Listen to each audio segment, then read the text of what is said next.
एक बार की बात है, कुछ साल पहले की घटना है। दिल्ली के बहुत बड़े अस्पताल के वरिष्ठ डॉक्टर आए थे। वे नास्तिक थे, भगवान को नहीं मानते थे। उन्होंने मेरी रिपोर्ट्स देखी। मेरी रिपोर्ट्स में पोटेशियम का लेवल इतना ज्यादा था कि मेडिकल किताबों के अनुसार उस वक्त मुझे कार्डियक अरेस्ट आ जाना चाहिए था। मेरा हीमोग्लोबिन कम था, शरीर में फास्फोरस बढ़ा हुआ था। उन्होंने मुझे देखा, फिर मेरी फाइलों को देखा। उन्होंने पूछा, महाराज जी आप क्या खाते हैं, कौन सी गुप्त औषधि लेते हैं? मैंने कहा, भैया दाल रोटी खाता हूं और राधा नाम की फंकी मारता हूं। वे डॉक्टर मेरी कलाई पकड़कर देर तक बैठे रहे। फिर उन्होंने कहा, बाबा मैं विज्ञान का आदमी हूं, मैंने हजारों मरीज देखे हैं। किडनी फेलियर के मरीज का चेहरा काला पड़ जाता है, आंखों के नीचे गड्ढे पड़ जाते हैं, चिड़चिड़ा हो जाता है। लेकिन आपके चेहरे पर यह लालिमा, यह तेज, यह ऊर्जा, यह हमारी किसी मशीन की पकड़ में नहीं आ रही। यह तो विज्ञान के नियमों का उल्लंघन है। उस दिन उस डॉक्टर ने स्वीकार किया कि कोई शक्ति है जो इस शरीर को चला रही है। सच तो यह है भैया कि 17 साल से मैं मौत को रोज चकमा दे रहा हूं, या यूं कहूं कि मौत मेरी सहेली बन गई है। जब पता होता है कि जीवन का कोई भरोसा नहीं, तो हर पल की कीमत समझ में आती है। तुम लोग साल 2 साल की योजना बनाते हो, मैं अगले घंटे की योजना नहीं बनाता। मुझे पता है कि अगली सांस मेरी आखिरी हो सकती है, और यही अनिश्चितता मेरे आनंद का स्रोत है। क्योंकि मेरे पास गंवाने के लिए समय नहीं है, इसलिए मैं व्यर्थ की बातों में, निंदा में, प्रपंच में नहीं पड़ता। कई बार लोग मुझसे पूछते हैं, महाराज जी आपको डर नहीं लगता, कभी अकेले में रोना नहीं आता कि मेरे साथ ही ऐसा क्यों हुआ? मैं उनसे कहता हूं, अरे पगले, ये बीमारी तो मेरा श्रृंगार है। अगर मैं स्वस्थ होता, हट्टा कट्टा होता, तो शायद मैं भी संसार के विषयों में फंसा होता। शायद मैं कहीं भटक रहा होता। इस बीमारी ने मुझे जकड़ कर रखा है, मुझे मजबूर किया है कि मैं सिर्फ और सिर्फ राधा रानी के चरणों में पड़ा रहूं।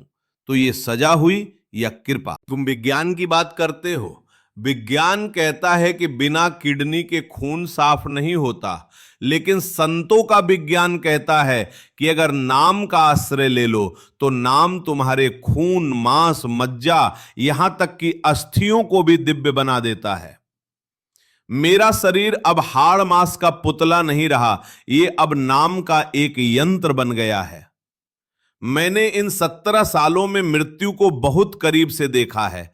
कई बार आईसीयू में जब डॉक्टर अपनी उम्मीद छोड़ चुके होते थे, तब मैंने देखा है कि कैसे एक अदृश्य शक्ति रक्षा करती है। एक बार हालत बहुत बिगड़ गई थी, सांस नहीं आ रही थी, शिष्यों के चेहरे उतर गए थे, लेकिन मेरे अंदर एक अद्भुत उत्सव चल रहा था।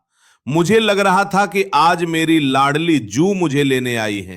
मैं मुस्कुरा रहा था। डॉक्टर हैरान थे कि ये मरता हुआ आदमी मुस्कुरा क्यों रहा है।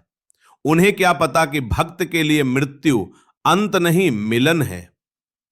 लेकिन शायद अभी मेरी सेवा बाकी थी, शायद अभी तुम जैसों को जगाना बाकी था, इसलिए उन्होंने मुझे वापस भेज दिया। आज मेरे दोनों गुर्दे सूखे हुए चने जैसे हो गए हैं। वे पूरी तरह निष्प्राण हैं, लेकिन फिर भी मैं रोज 10-12 घंटे सत्संग करता हूं, पद गाता हूं, लोगों से मिलता हूं। यह ऊर्जा भोजन से नहीं आती। डायलिसिस तो सिर्फ शरीर को जिंदा रखने का एक तकनीकी साधन है, लेकिन मुझे जीवित तो मेरा भजन रखता है। मैं तुम युवाओं को, तुम गृहस्थों को यही समझाना चाहता हूं। तुम छोटी छोटी बीमारियों से डर जाते हो। थोड़ा सा बुखार आया, डिप्रेशन में चले गए। थोड़ी सी चोट लगी, भगवान को कोसने लगे। अरे मेरे शरीर को देखो, यह चलता फिरता मुर्दा है, लेकिन इसमें रहने वाला मैं बादशाह है। मैंने शरीर के धर्म को अपना धर्म मानना छोड़ दिया है।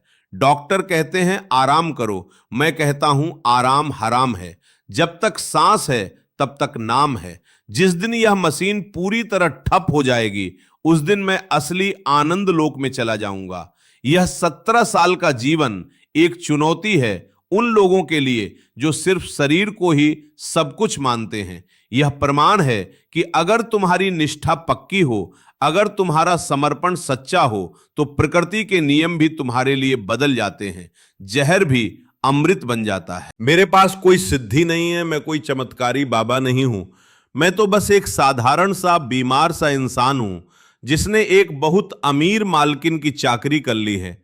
और वो मालकिन इतनी दयालु है कि उसने अपने इस टूटे फूटे नौकर को दुनिया के सबसे बड़े बादशाहों से ज्यादा सम्मान और आनंद दे रखा है।